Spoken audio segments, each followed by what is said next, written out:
In the winter of 1842, a hunter slept outdoors in the Rockies. He had no cabin, no tent, and no stove. His shelter was a few hides stretched over bent poles, open on one side like a cupped hand.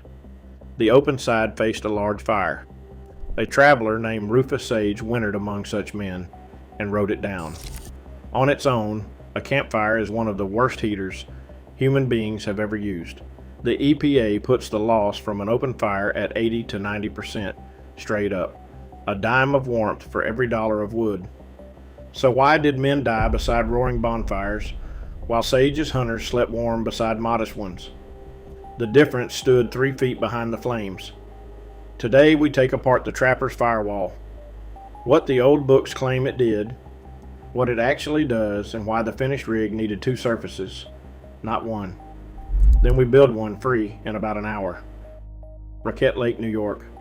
The summer of 1881.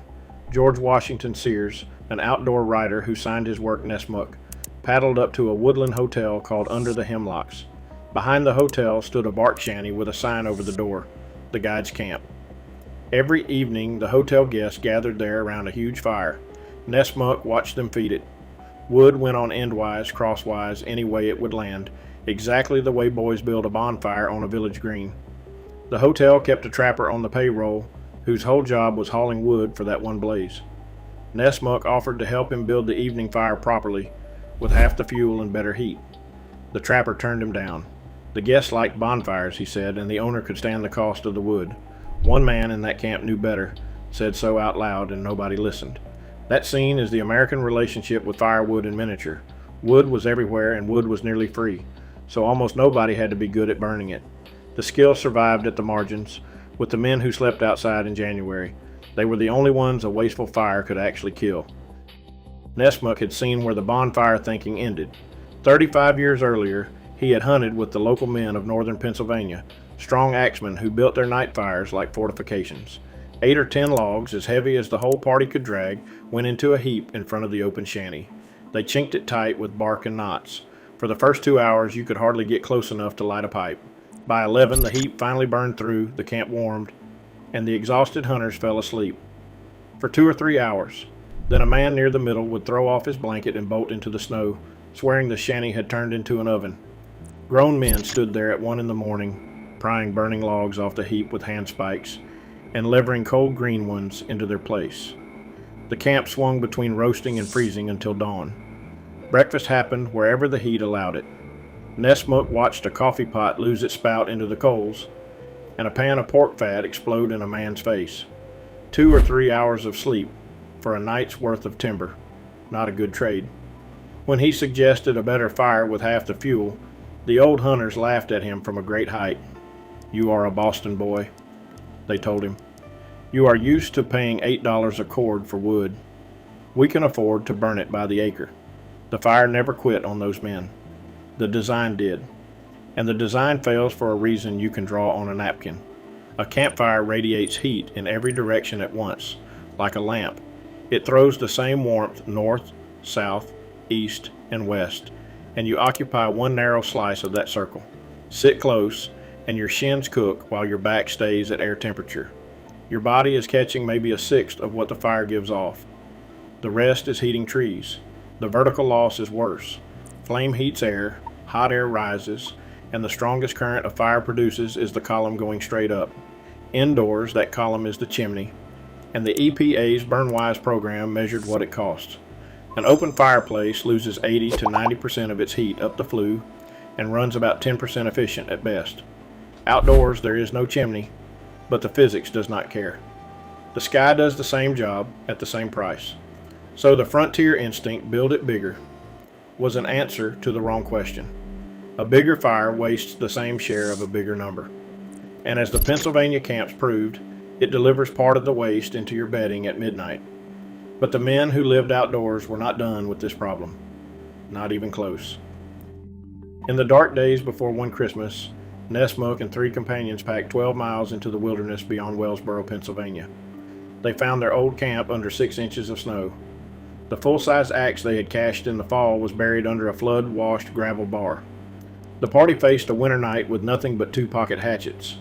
The two older men wanted to send back to the settlements for an axe. Nessmuk built the fire instead.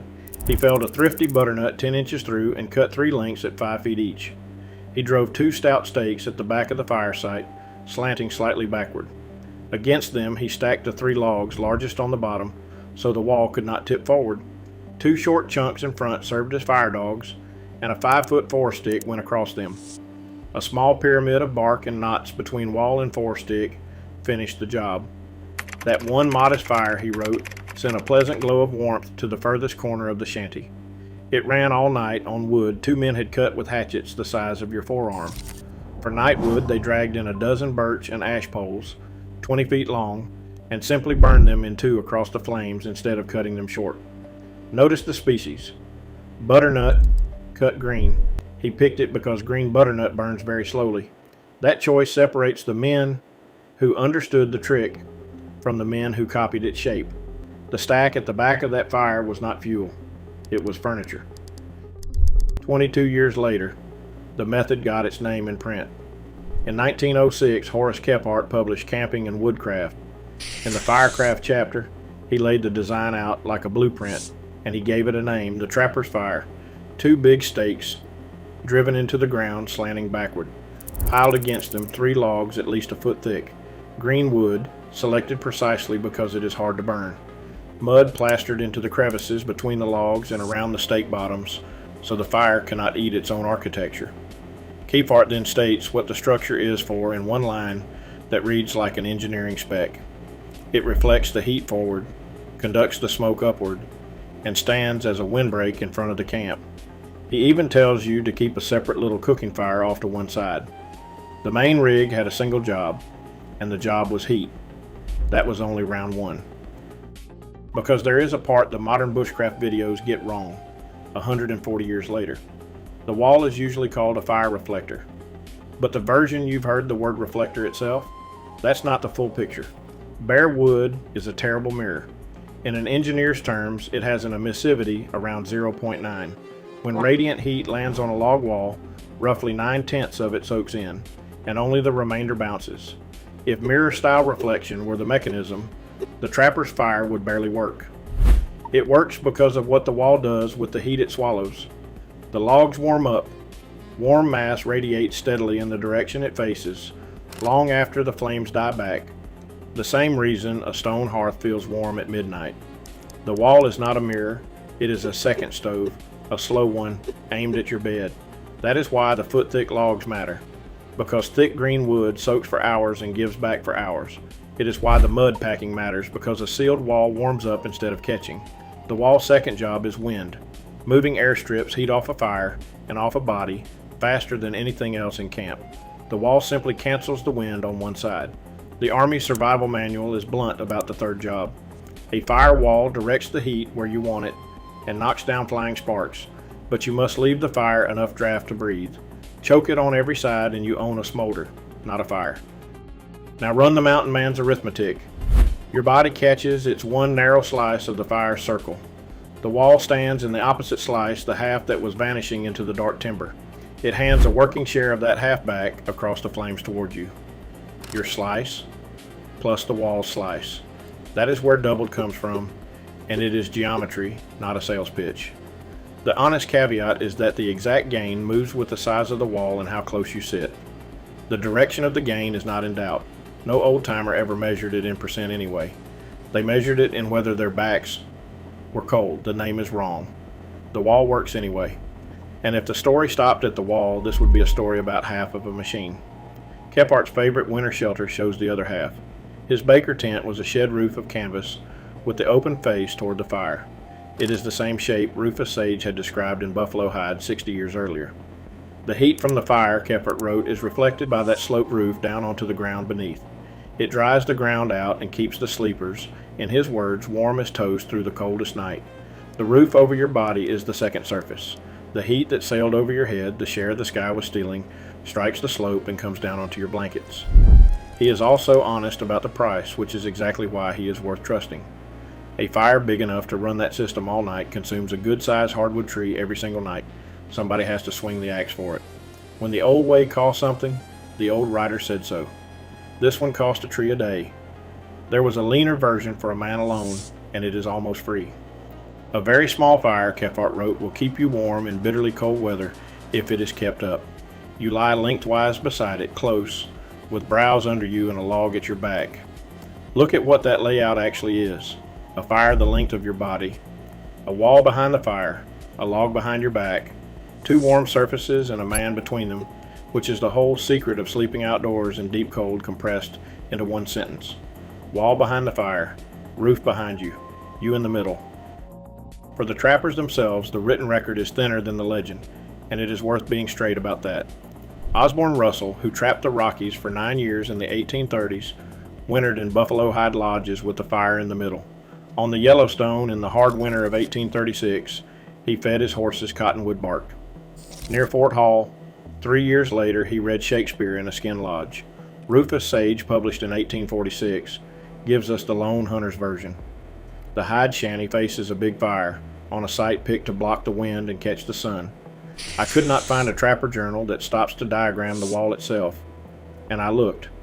The men who lived it recorded what they ate and who shot at them. The men who wrote it down as instructions came a generation later, Nessmuk and Kephart, collecting what the trail had already proven. And then the United States Army collected it from them. Field Manual 2176, the survival manual, still carries the full rig. The printing I have in front of me is from 1992, Chapter 5, Figure 5.9. It tells a soldier in cold weather to drive 4 5-foot stakes and stack green logs between them in 2 rows. The space between the rows gets packed with dirt, and the fire runs between that wall and the lean-to. Then it adds a flourish the old-timers would have appreciated. Lay poles from the top of the wall back to the lean-to frame and tie sticks across them. You have a rack that dries your clothes while you sleep. A century after the frontier closed, the firewall was still standard issue. So why does almost nobody build one today? June 1942 is the honest answer. That month, the Army Quartermaster Corps handed the Coleman Company of Wichita an emergency contract. Build a 1-burner stove that runs in desert heat and Arctic cold, weighs under 5 pounds, and packs smaller than a quart milk bottle, and do it in 60 days. Coleman delivered the Model 520, the GI pocket stove, and it was a genuine marvel. It ran at 60 degrees below zero. The war correspondent Ernie Pyle ranked it just behind the Jeep among the war's most useful non-combat equipment. More than 1 million were made. When the war ended, that 1 million came home, into surplus stores, into catalogs, into the outdoor gear industry that grew out of them. Heat became a product you carry instead of a structure you build. Within a generation, the firewall slid out of the handbooks and into the reenactor camps. That is not a scheme against anybody. That is what a market does with a better package answer. And for a soldier on the move, the pocket stove honestly was the better answer.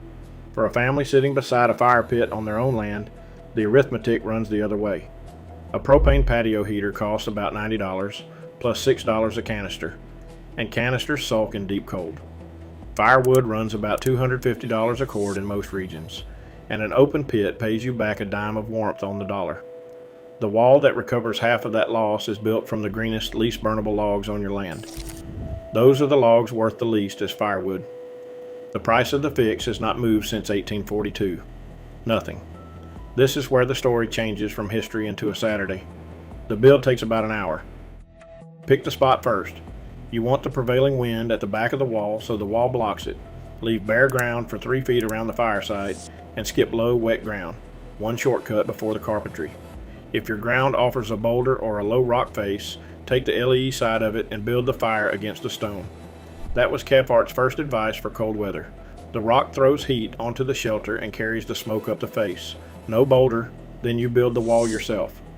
Drive 2 stout hardwood stakes, or 4 if you want the Army's double row wall, leaning 10 to 15 degrees away from the fire.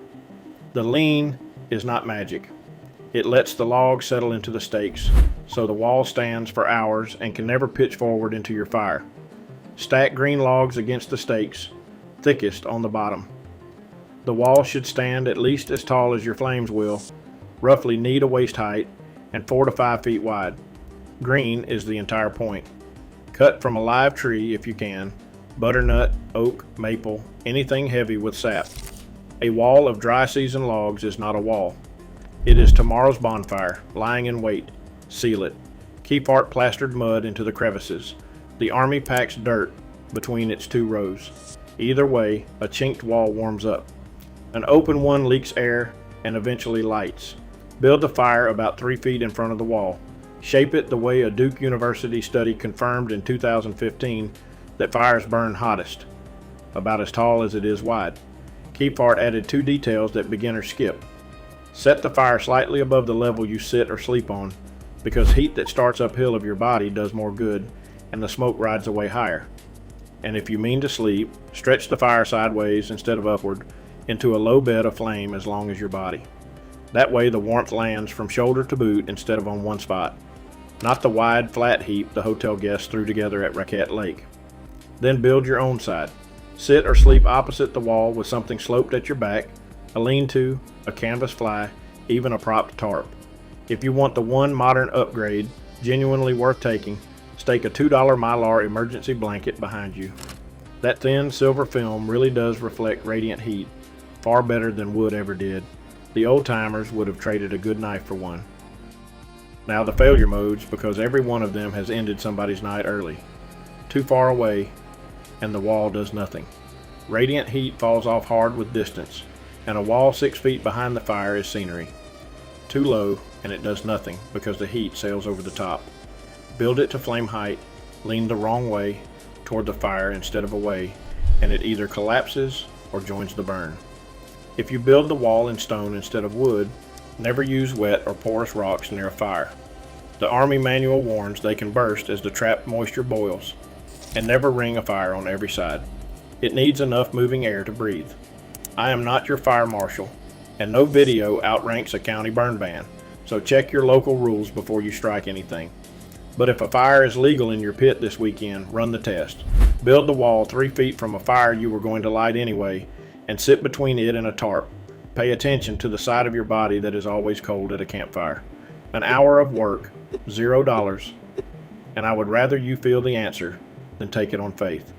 A campfire really is one of the worst heaters human beings have ever used. That was true in 1842, and it is true in your fire pit tonight. The mountain men never fixed the fire. They surrounded it, a wall of logs too green to burn, a roof of hide or canvas, and a man asleep in the middle. And it held in country that would one day record 66 degrees below zero at the Riverside Ranger Station outside Yellowstone in 1933. The fire never got bigger. The waste got smaller. That is the entire secret, and it has not stopped working. If this earned its 20 minutes, hit like and subscribe. We dig up forgotten building knowledge and frontier methods that still outperform what replaced them. And tell it in the comments. Have you ever built a firewall? What did your family call it? And did it hold?